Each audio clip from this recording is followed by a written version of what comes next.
Hello, everyone. My name is Triss. You might think that I'm just a regular girl, and maybe at one point I was. But then things took a bit of a strange turn.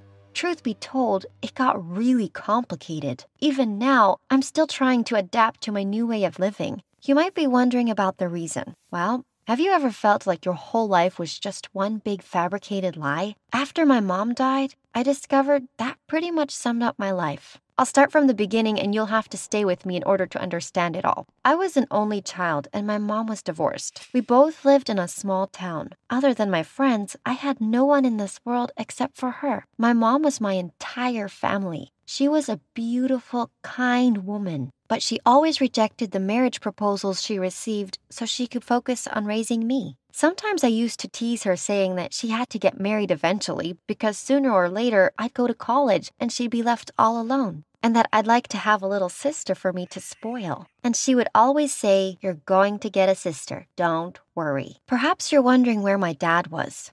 Well, I had no idea. All I knew was that he left me with my mom after the divorce, and that he never bothered to ask about me. Whenever my mom and I talked about him, she'd tell me that he doesn't exist for us. He was the one who chose to leave, my mom would explain. But she never explained to me why he decided to do that. She would always find a way to dodge my questions. My mom worked as a waitress in a restaurant. She used to work all day and sometimes all night. She was a great mom, working day and night so she could provide me with everything I needed. She promised that during the next school vacation, we'd go to Hawaii. But if you asked me, I would have preferred her working fewer shifts instead of exhausting herself like that, and that her spending time with me at home is better than any beach in this world.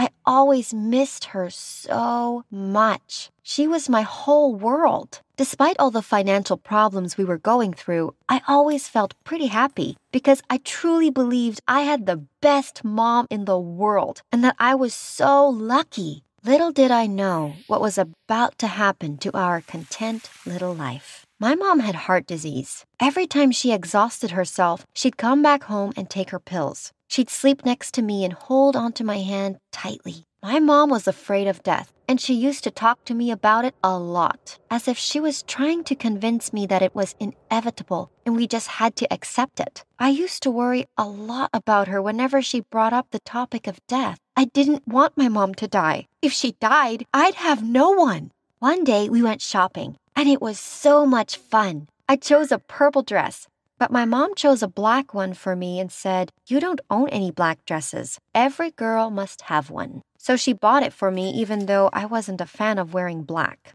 On our way back to the car, I heard something fall on the floor. I looked behind me and my mom was lying on the ground. At that moment, I didn't think twice before calling an ambulance. I felt as if I'd almost lost her. I started praying for her on the way, and she just stared at me and kept saying that everything was going to be all right. No need to worry. It was clear that my mom's illness was getting worse by the day. That accident didn't turn out to be that bad, but what would happen next time? Well, my prayer didn't work. One day at school, I got a call from the hospital asking me to come in urgently. My mom was having heart surgery. I left the school right away. On my way to the hospital, I could barely see. I was crying so much. Time felt like it had slowed down, and I didn't understand what was going on. That morning, my mom left the house looking fine. She didn't forget to kiss my cheek, didn't forget to put on her makeup. She looked so healthy. So what had happened? When I got to the hospital, I found my mom all ready to go in for surgery. The nurse told me that my mom had exhausted herself a lot in the last couple of days and that her heart couldn't take it. She also told me that my mom refused to do the surgery before first seeing me. Once she saw me, her face changed. She was trying so hard to keep the smile on her face. Despite all her pain, she held my hand and told me she thought her time had come, and that if she didn't survive the surgery, I should know that no one in this world loved me as much as she did. Her words shocked me. I was speechless. Before I could open my mouth, I felt her hand squeezing my fingers and she said, "This box is for you. Take it and don't show it to anyone. And always remember, even though I had a good life, it doesn't mean that I don't have my regrets." My mom went in for surgery and I almost forgot about the box. The only thing on my mind was my mom, but that didn't last long. during the surgery, she passed away.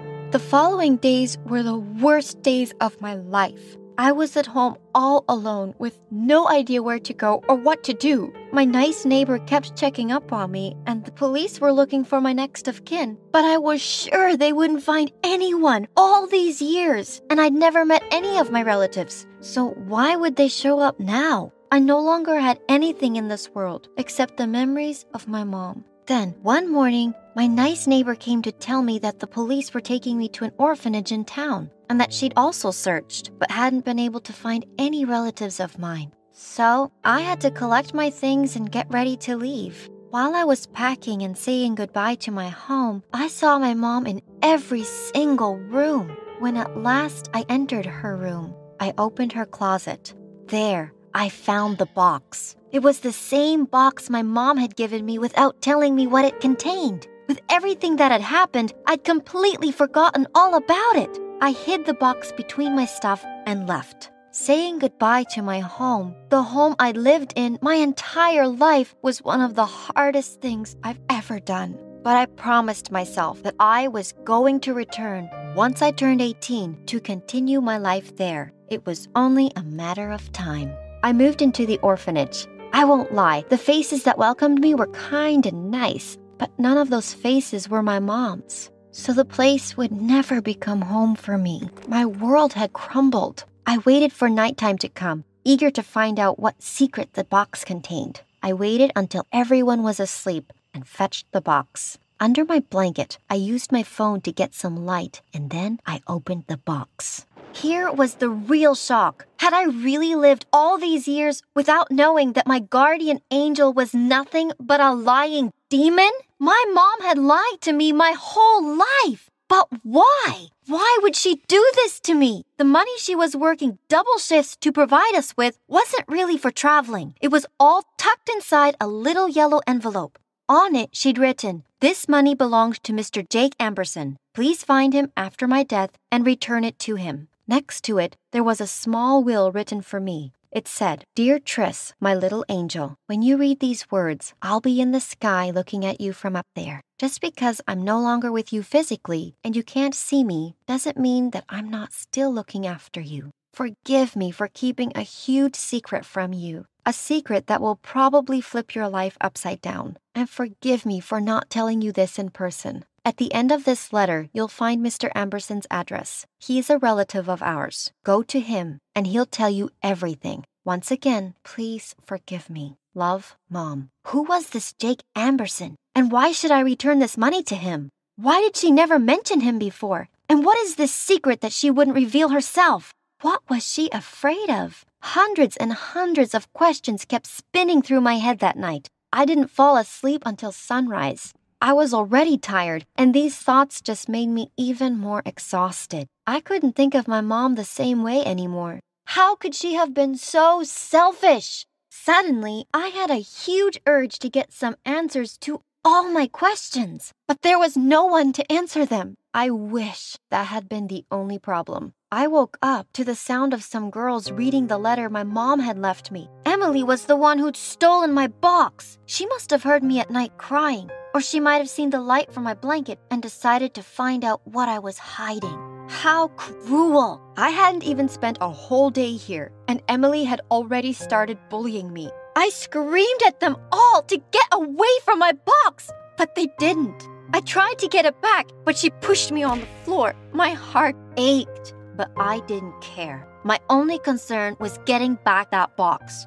While I was screaming, the supervisor entered the room. The girls scattered around the room, and they threw my box onto the floor. As for me, she took me to the principal so she could deal with the troublemaking new girl, the one who hadn't even been here for a whole day and who had already started making trouble. I held my box and went to the principal's office. I didn't know if I should tell her about Mr. Amberson or not, because my mom had said before her death to keep this between us two. I sat in front of the principal for a whole hour, listening to her as she lectured me about manners and how a nice lady should act. But the truth is, I didn't listen to anything she said. I was thinking of how I could get out of there. I decided to first get revenge on Emily. and I wasn't going to let anyone stand in my way. Perhaps if I showed her my evil side, she'd leave me alone and stop bothering me. The next day, I waited for lunchtime so we could all be in the same room. I spread some melted dark chocolate on the seat she usually sat on.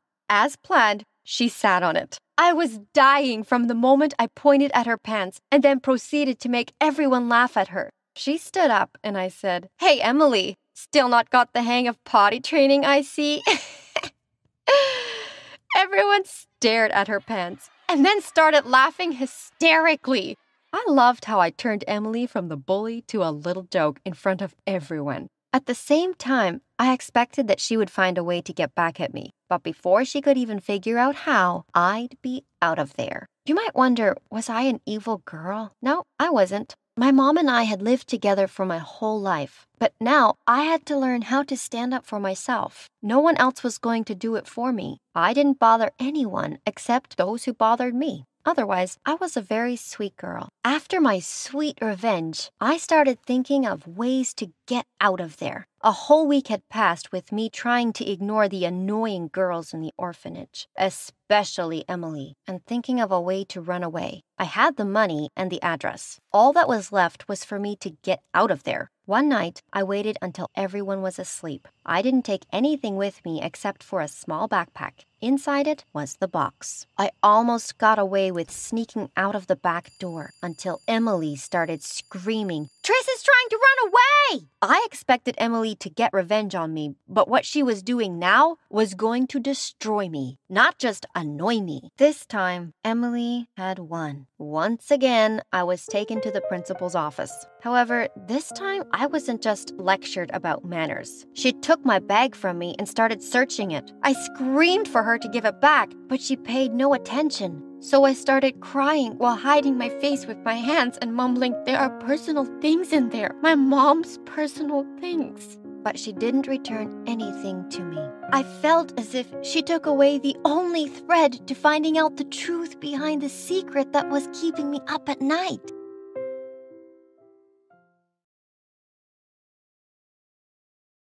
Hey guys, I'm Anthony. I'm 17 years old, and soon I'll be a father.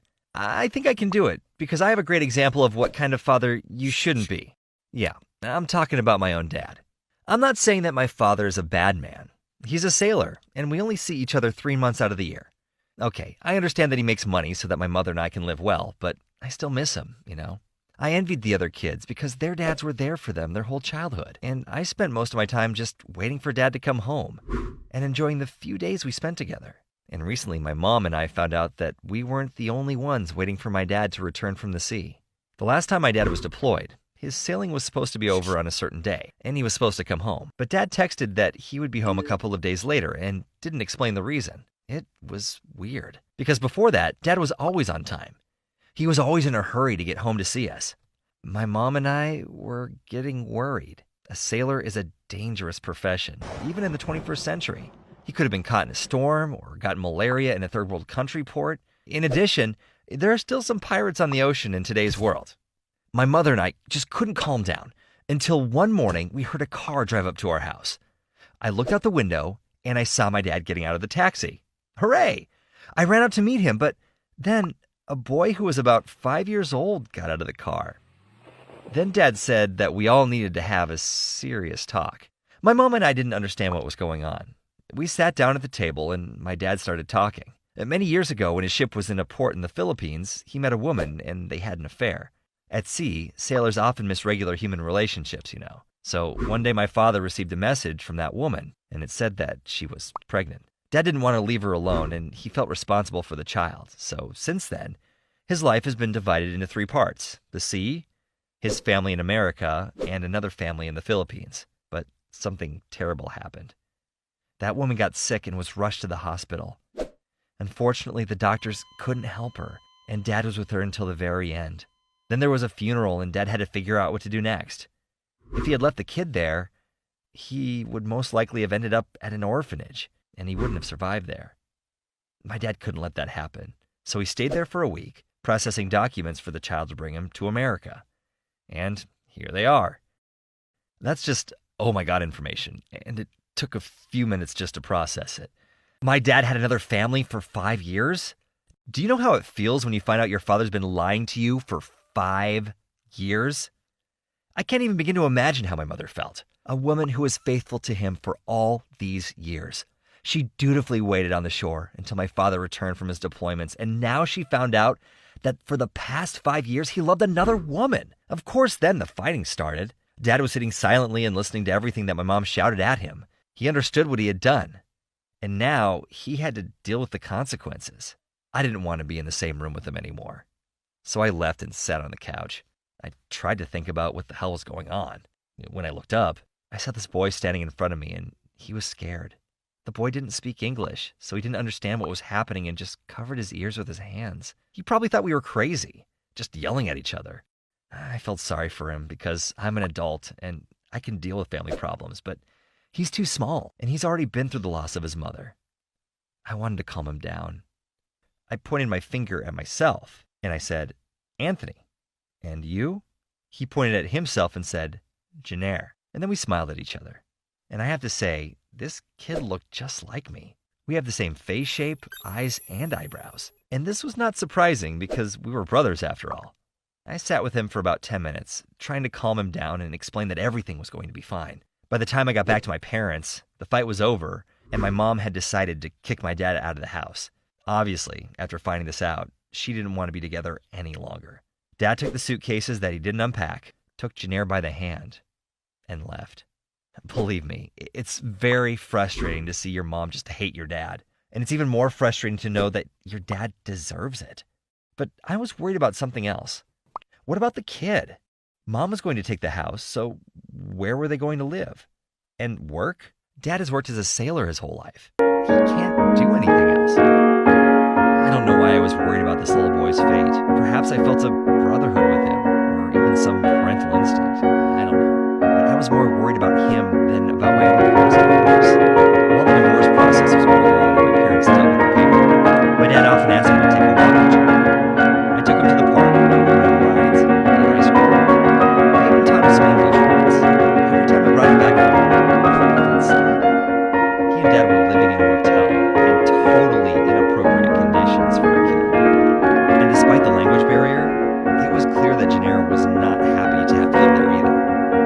One day I asked my father directly, "What are you going to do with Jennair?" And that question baffled him. My father didn't seem to have a plan at all, so I decided to take matters into my own hands. I talked to my mom and I asked her to let Jennair live with us. I'd give him my room so it wouldn't be inconvenient. But the trouble is that she didn't want to live with a boy who would remind her every day that her husband had cheated on her. It was a tough decision, but I don't blame my mom. It's understandable. I saw him as my brother, and she saw him as a reminder of my father's infidelity. So our house was not an option. Since Dad had no idea what to do and Mom refused to help, I had a feeling that I was the only one who was worried about this little boy's fate. And then the decision came naturally.